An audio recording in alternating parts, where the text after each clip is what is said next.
दिया हुआ है, सिद्ध कीजिए कि वास्तविक संख्याओं के समुच्चय R में एक कोई रिलेशन ये है।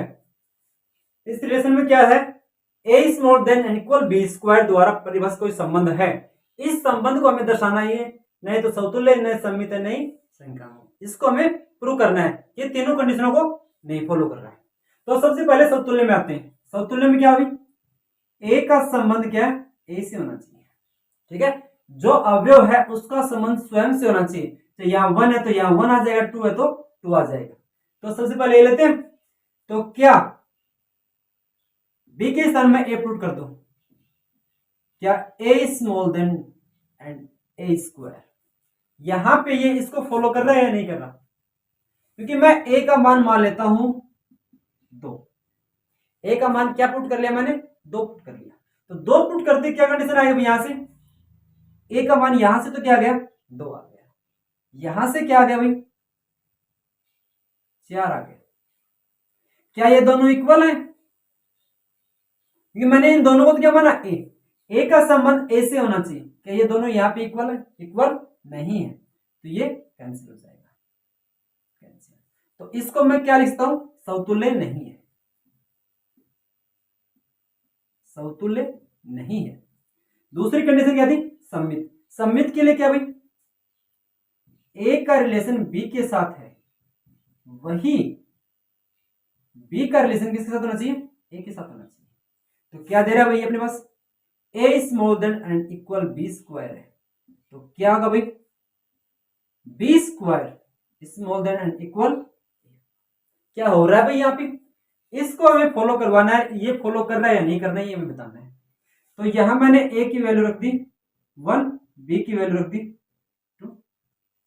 तो क्या इसको फॉलो कर रहा है भाई, 1 और 2 का स्क्वायर कितना हो गया, 4 हो गया। क्लियर। अब ये लिखेंगे हम यहाँ पे, b का मान कितना है इसका, 4 स्मॉल देन एंड। क्या इसको फॉलो कर रहा है भाई, क्या 4 1 से छोटा है, नहीं, तो नॉट। तो यहां पर क्या लिख देंगे, सममित भी नहीं है, सममित भी नहीं है।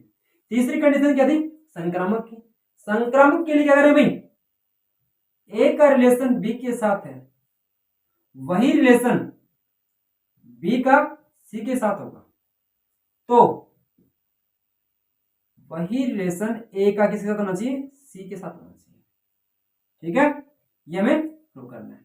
तो यहां पे मैं a b c की वैल्यू रख दूं। तो a की वैल्यू लेता हूं मैं 3, b की वैल्यू लेता हूं, अगर मैं ऐसे चलूंगा 1 2 3 मान लेता हूं तो समित क्या संक्रामक हो जाएगा, मेरे क्या प्रूव करना है, संक्रामक नहीं है। तो ऐसी वैल्यू लूंगा जिससे संक्रामक नहीं होगा। तो -2 और c की वैल्यू क्या पुट कर लूं मैं, 1 पुट कर लेता हूं।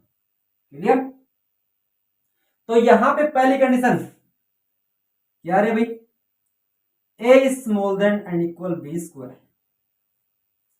दूसरी क्या आ जाएगा भाई, and b small then and equal c square. तो क्या प्रूव करना है मेरे को, a small then and equal c की स्क्वायर से, स्क्वायर से, ये प्रूव करना है। अगर ये प्रूव यहां पे हो जाता है तो ये क्या हो जाएगा, संक्रामक हो जाएगा। ठीक है, इसके लिए मैं यहां पे करता हूं इसको। तो इसको कंडीशन को फॉलो कर रहा है भाई, क्या वैल्यू मानी मैंने, 3 - 2। तो यहां 3 रखा, 3 स्मॉल देन इक्वल, यहां पे क्या रखा, माइनस का 2, माइनस का 2 का स्क्वायर क्या होगा यहाँ पे 4 हो जाएगा। फॉलो कर रहा है इस रूल को, क्या इसको फॉलो कर रहा है भाई, -2, इसकी वैल्यू क्या है 1, इसको भी फॉलो कर रहा है। ये संख्याएं इन दोनों को फॉलो कर रही हैं। तो क्या अपने पास 3 स्मॉल देन एंड इक्वल इसको फॉलो कर रहा है, नहीं कर रहा, क्योंकि 3 का मान 1 से क्या है, बड़ा है। तो इसको ये फॉलो नहीं कर रहा है, तो ये फॉलो नहीं करेगा। तो ये फॉलो नहीं करेगा तो ये फॉलो नहीं करेगा, तो क्या ये संक्रामक नहीं होगा। ठीक है।